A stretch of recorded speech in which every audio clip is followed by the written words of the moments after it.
tools to enforce it. It's the right thing to do.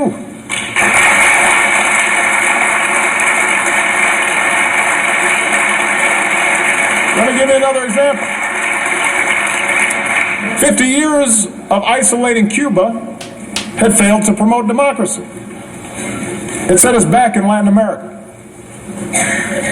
That's why we restored diplomatic relations, opened the door to travel and commerce, positioned ourselves to improve the lives of the Cuban people.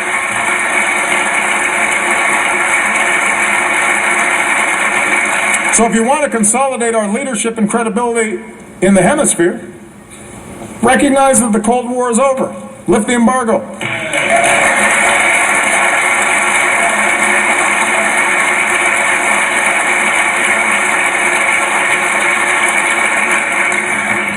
The point is, American leadership in the 21st century is not a choice between ignoring the rest of the world, except when we kill terrorists, or occupying and rebuilding whatever society is unraveling. Leadership means a wise application of military power and rallying the world behind causes that are right. It means seeing our foreign assistance as a part of our national security, not something separate, not charity. When we lead nearly 200 nations to the most ambitious agreement in history to fight climate change, yes, that helps vulnerable countries, but it also protects our kids. When we help Ukraine defend its democracy, or Colombia resolve a decades-long war, that strengthens the international order we depend on. When we help African countries feed their people and care for the sick, it's the right thing to do, and it prevents the next pandemic from reaching our shores. Right now, we're on track to end the scourge of HIV/AIDS. That's within our grasp. And we have the chance to accomplish the same thing with malaria, something I'll be pushing this Congress to fund this year.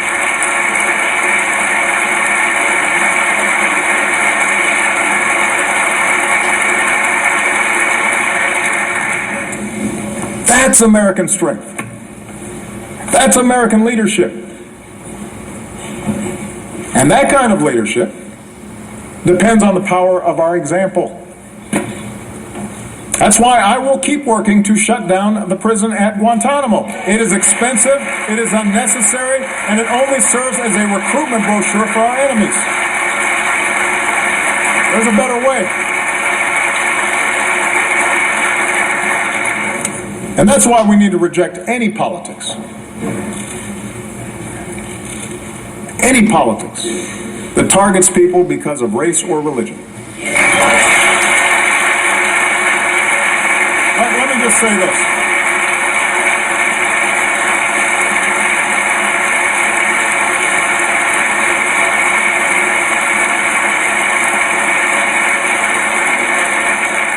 This is not a matter of political correctness. This is a matter of understanding just what it is that makes us strong. The world respects us not just for our arsenal.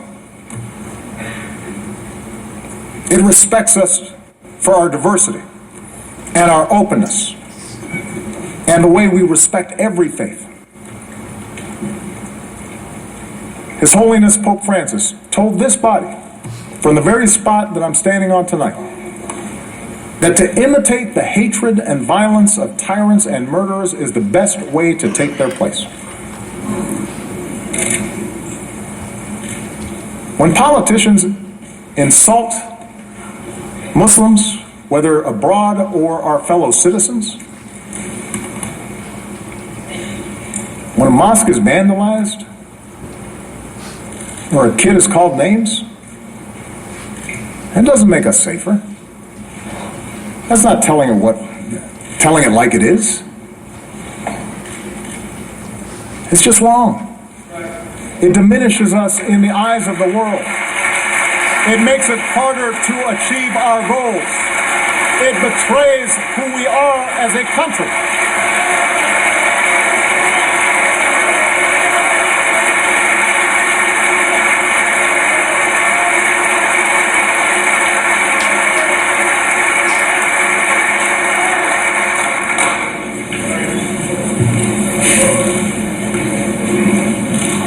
people. Our Constitution begins with those three simple words. Words we've come to recognize mean all the people, not just some. Words that insist we rise and fall together. And that's how we might perfect our union. And that brings me to the fourth and maybe most important thing that I want to say tonight. The future we want. All of us want. Opportunity and security for our families, a rising standard of living, a sustainable, peaceful planet for our kids. All that is within our reach. But it will only happen if we work together. It will only happen if we can have rational, constructive debates. It will only happen if we fix our politics. A better politics doesn't mean we have to agree on everything. This is a big country. Different regions, different attitudes, different interests. That's one of our strengths too. Our founders distributed power between states and branches of government and expected us to argue, just as they did, fiercely, over the size and shape of government, over commerce and foreign relations, over the meaning of liberty and the imperatives of security. But democracy does require basic bonds of trust between its citizens. It doesn't work if we think the people who disagree with us are all motivated by malice. It doesn't work if we think that our political opponents are unpatriotic or trying to weaken America. Democracy grinds to a halt without a willingness to compromise,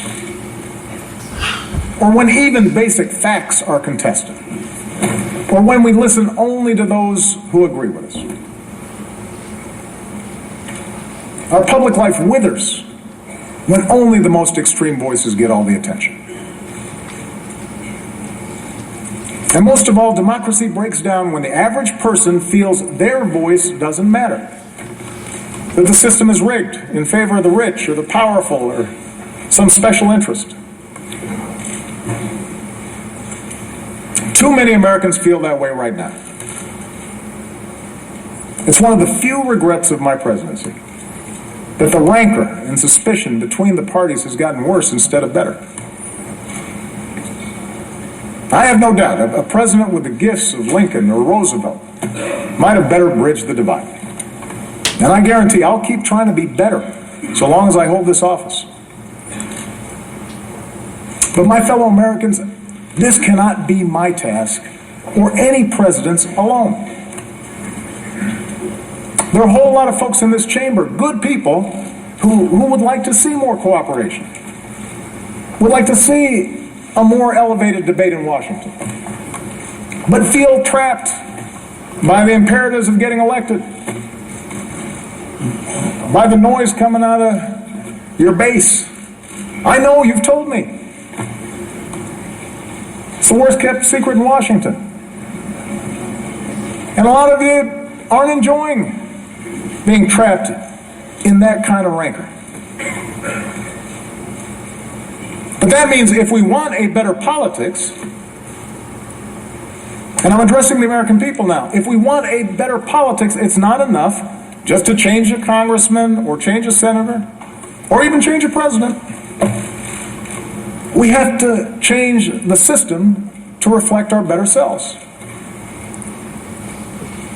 I think we've got to end the practice of drawing our congressional districts so that politicians can pick their voters and not the other way around. Let a bipartisan group do it.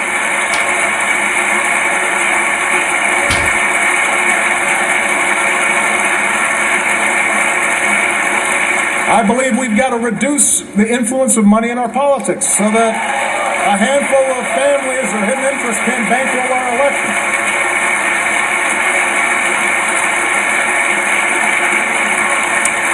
And if our existing approach to campaign finance reform can't pass muster in the courts, we need to work together to find a real solution. Because it's a problem. And most of you don't like raising money.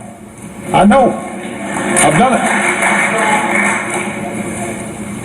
We've got to make it easier to vote, not harder. We need to modernize it for the way we live now.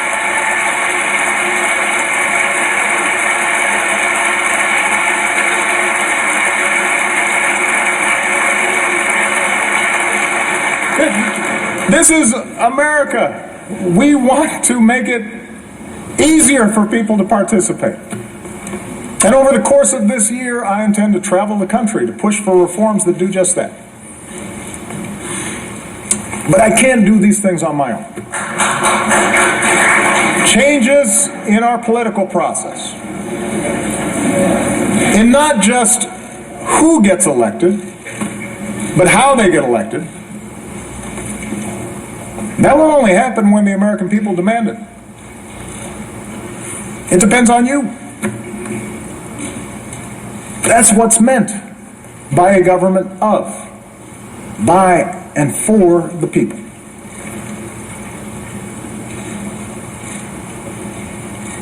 What I'm suggesting is hard. It's a lot easier to be cynical, to accept that change is not possible. And politics is hopeless. And the problem is, all the folks who are elected don't care. And to believe that our voices and our actions don't matter. But if we give up now, then we forsake a better future. Those with money and power will gain greater control over the decisions that could send a young soldier to war, or allow another economic disaster, or roll back the equal rights and voting rights that generations of Americans have fought, even died to secure. And then, as frustration grows, there will be voices urging us to fall back into our respective tribes, to scapegoat fellow citizens who don't look like us, or pray like us, or vote like we do, or share the same background. We can't afford to go down that path. It won't deliver the economy we want. It will not produce the security we want. But most of all, it contradicts everything that makes us the envy of the world. So my fellow Americans, whatever you may believe, whether you prefer one party or no party, whether you supported my agenda or fought as hard as you could against it, our collective futures depends on your willingness to uphold your duties as a citizen, to vote, to speak out, to stand up for others, especially the weak, especially the vulnerable, knowing that each of us is only here because somebody, somewhere, stood up for us.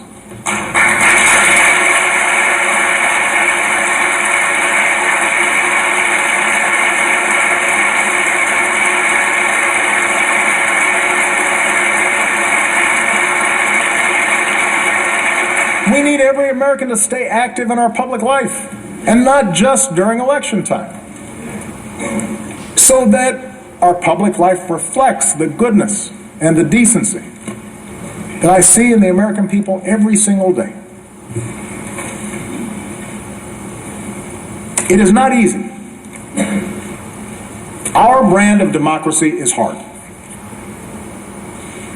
But I can promise that a little over a year from now, when I no longer hold this office, I will be right there with you as a citizen, inspired by those voices of fairness and vision, of grit and good humor and kindness that have helped America travel so far.